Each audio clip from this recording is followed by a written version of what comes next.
semuanya, perkenalkan nama saya Lisa Angelin. Saya dari Prodi Sastra, jurusan Sastra Indonesia. Di sini saya mau sedikit berbincang dan mengulik mengenai sastra dari narasumber yang cukup keren menurut saya, cukup menginspirasi. Walaupun beliau ini bukan dari jurusan Sastra Indonesia. Di samping saya sudah ada Mas Fajrul Fala. Halo Lisa. Halo Mas Fala. Senang banget akhirnya bisa di ini ya ngobrol-ngobrol sama Lisa soal sastra. Oh my god, iya bener banget. Kalau Mas Fajrul Fala kan kepanjangan, jadi saya manggilnya Mas Fala aja nggak apa-apa ya. Mas Fala aja nggak apa-apa. Yang penting jangan tante aja sih. Pernah kan tapi Enggak. tugas drama ya. Jangan. Nah, jadi aku kenalin sedikit dulu ya. Boleh. Mas Fala ini bukan dari jurusan Sastra Indonesia dulu ya pas kuliahnya ya Mas ya, betul. kalau nggak salah psikologi ya. Psikologi Psikologi. dan lagi manajemen bisnis. Nah, sangat amat jauh banget ini dari pembahasan video saya sebenarnya sastra.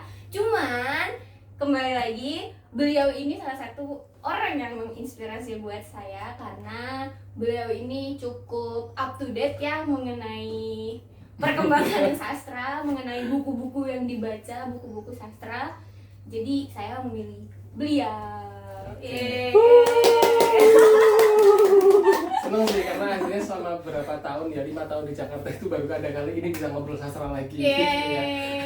Dan satu lagi yang bikin saya tertarik untuk mengulik Mas Fala adalah karena Mas Fala pernah ngejar-ngejar penulis sampai ke rumahnya.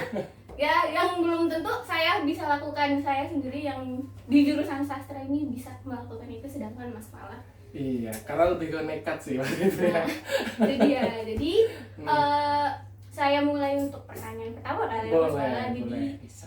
dari latar belakang Mas Fala kan, yang bukan sastra gitu, psikologi terus manajemen bisnis. Kenapa sih Mas Fala tuh bisa tertarik gitu sama sastra, sama dunia sastra gitu? Apa sih yang membuat Mas Fala tuh begitu tertarik? Kalau di satu sisi ya, kalau misalnya bilang kalau suka dunia sastra sebenarnya itu udah dari dulu ya Lis ya. Jadi karena mungkin zaman waktu kecil itu kan rumah saya kan di desa tuh. Rumah di desa itu kan jarang banget dapat akses untuk membaca sesuatu. Nah, waktu bapak dan ibu itu pulang dari kota, biasanya itu bawa koran kayak gitu. Nah, dari koran itu biasanya saya baca koran Kompas yang setiap hari Minggu kan ada cerpen tuh.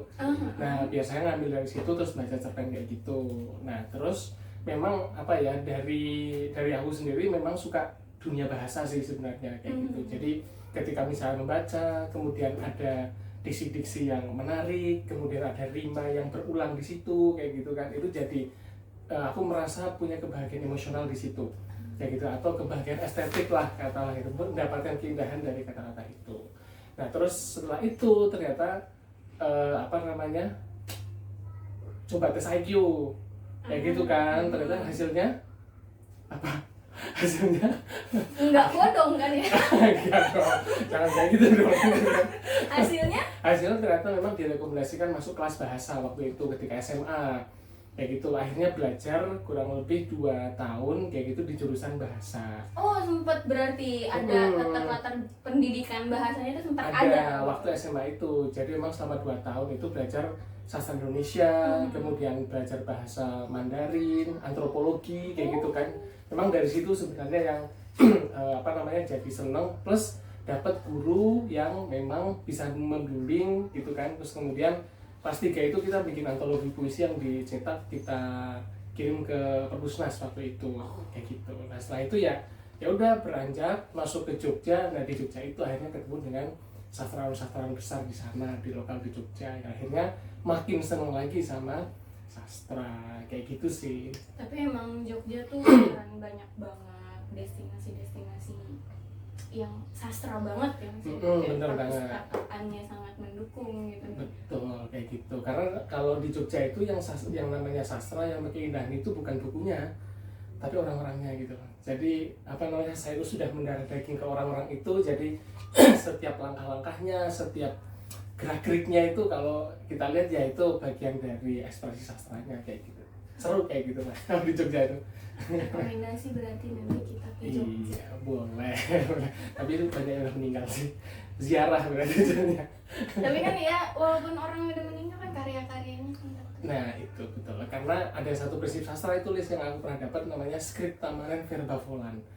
Kayak gitu, jadi scripta manent itu apa yang kita tulis itu akan selamanya permanen gitu kan, tapi verba volant, apa yang kita sampaikan meskipun itu banyak sekali dia akan hilang ketika kalimat itu dimunculkan kayak gitu. Seru ya? Sampai speechless aku ini udah kayak kuliah tambahan. Iya dong. SKS tambahan ini Karena kayaknya. soalnya habis ini saya mau kuliah sastra. Oh, Gak masalah, Ada bisa capeknya. Sekolah terus.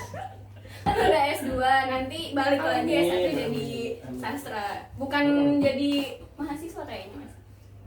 Ya, Yang boleh. ngajar dosennya udah Iya, silakan. iya. Tapi jangan Mahabharata aja kejauhan. Oke. Oke. Aduh, keren banget latar belakangnya ya Mas ya. Sampai speechless. Dari situ, kan tadi tuh baru latar belakangnya aja ya Mas.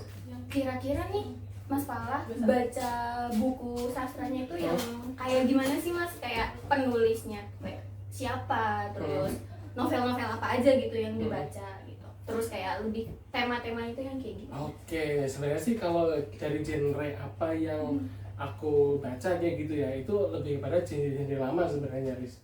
Genre lama tuh? Genre lama itu misalnya kayak apa namanya buku-buku karya yang tahun 40-an, 50-an, 60-an kayak gitu kan, itu biasanya baca di situ. Dan apa namanya?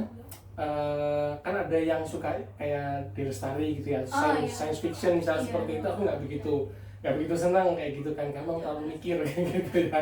Sedangkan aku punya tipe yang berbeda kayak gitu. Nah aku lebih suka itu di sebenarnya kalau dulu sukanya novel karena masih punya space waktu banyak untuk bisa baca. Tapi kalau sekarang lebih nyari itu kayak cerpen-cerpen aja kayak gitu. Dan senang banget itu dengan novel-novel yang memang ada kritik sosialnya, atau novel yang apa ya, katakanlah ketika kita membaca kita tidak hanya mendapatkan keindahan tapi kita punya semacam keinginan untuk melakukan satu perubahan lah, misalnya kayak gitu. Jadi ada keberpihakan terhadap orang-orang yang lemah dan sebagainya, itu senang banget hal yang kayak gitu sih sebenarnya. Karena novel ini kan juga karya sastra itu cerminan ya Mas ya, cerminan dari realitas sosial yang ada di masyarakatnya gitu ya. Betul. Jadi Mas Falah itu berusaha melihat keadaan realitas sosial dalam sebuah karya sastra. Betul, ya ibaratnya kalau kata Rendra itu kan jangan menjadi penyair anggur dan rembulan katanya kayak gitu kan. Jadi nggak cuma cinta-cintaan aja gitu kan, tapi yang namanya sastra, yang namanya karya itu tidak boleh lepas dari realitas sosial kayak gitu sih. Berarti untuk bukunya nih kira-kira Oh, buku. apa gitu judulnya? Banyak ya. belum kejawab sampai Iya, lagi iya. kayaknya. Kalau buku sih sebenarnya buku-bukunya Ahmad Tohari sih. Buku-buku hampir semua buku Ahmad Tohari itu udah Hafal. selesai dibaca kayak gitu. Termasuk ya itu yang tadi Lisa di awal gitu ya, nyampein nyari iya. orangnya, yaitu orangnya yang saya cari sampai ke rumahnya. Pak Ahmad Tohari ya. Ini salah Iya, satu kayak tamunya yang dulu. Lebih ke apa namanya, tamu yang diundang sih sebenarnya ya. Romli, kalau saya orang Romli. Romli itu apa? Rombongan liar. liar. Rombongan liar ke situ, jadi tonton masuk kayak gitu. Itu seneng banget sama bukunya Ahmad Tohari, dan malah buku Ahmad Tohari yang paling aku suka itu malah Kubah. Kalau biasa Ahmad Tohari kan Ronggeng Karo, Iya, yang gitu ya. lagi sekarang udah cetak ulang lagi. Oh, cetak ulang lagi ya Iya, sekarang ya? lagi. Oh. Kemarin tuh ada otak PO-nya. Oh gitu. Iya. Nah, tapi kalau aku lebih seneng itu Kubah sama orang-orang proyek, orang itu yang aku ngerasa dapat banget kayak gitu sih. Aku baru tahu malah yang orang-orang proyek. Nah itu harus dibaca sih. WL itu. Iya. Masih iya. masuk TBR lagi. Sama satu lagi nanti di kaki Bukit Cimbalak itu juga. Oh, itu novel dulu. Novel lagi. Senyum Karyawin, ya dan masih banyak lagi. Gitu. Nah, berarti dari yang tadi udah Mas Falah bahas juga ya soal karya sastra yang nyangkut di mana di dalamnya tuh berisikan realitas sosial gitu kan. Nah, menurut Mas Falah sendiri nih sebagai penulis gitu, penulis tuh punya ada batasan-batasan nggak sih Mas menurut Mas Pala kayak dalam menuliskan sebuah karya sastra itu? Menurut Mas Pala pengarang tuh ini harusnya nih nggak boleh begini, sedangkan kan karya kan cerminan realitas sosial gitu. Iya.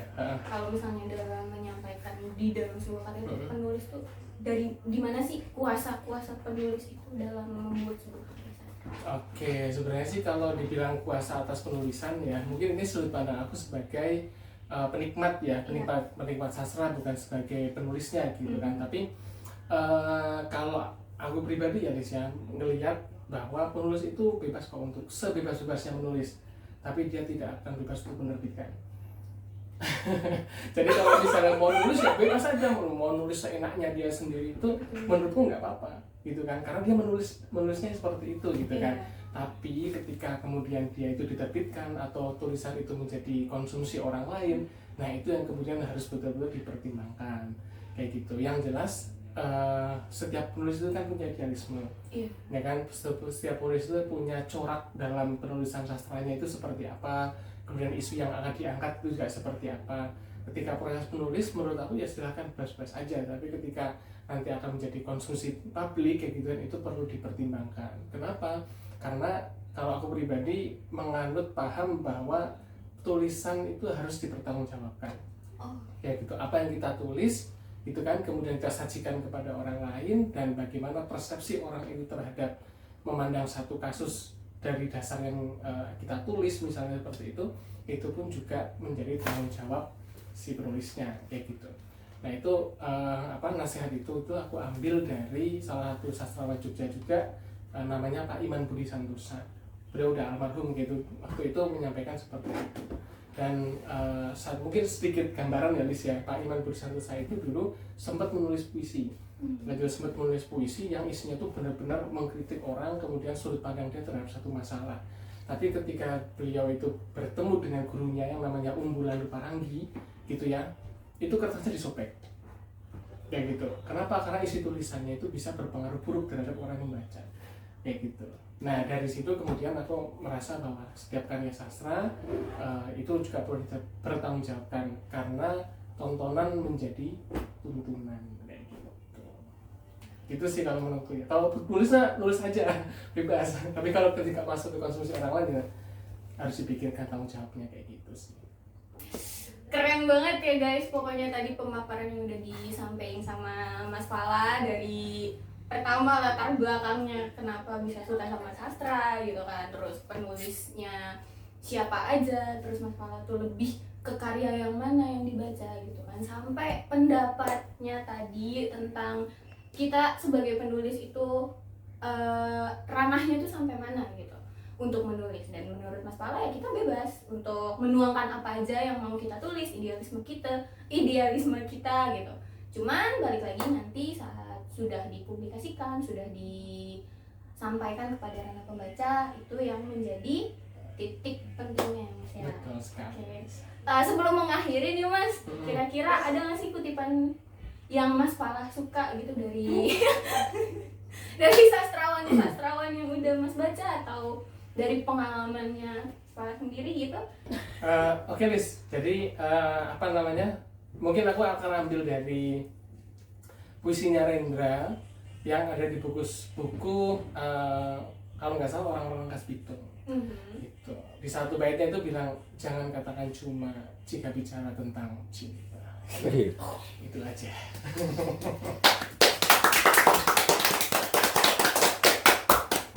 Terima kasih kepada Mas Pala ya. Bener kan narasumber pilihan saya ini keren banget gitu, sangat menginspirasi, banyak banget ilmu-ilmu yang disampaikan walaupun cuma dalam 10 menit kurang lebih ya.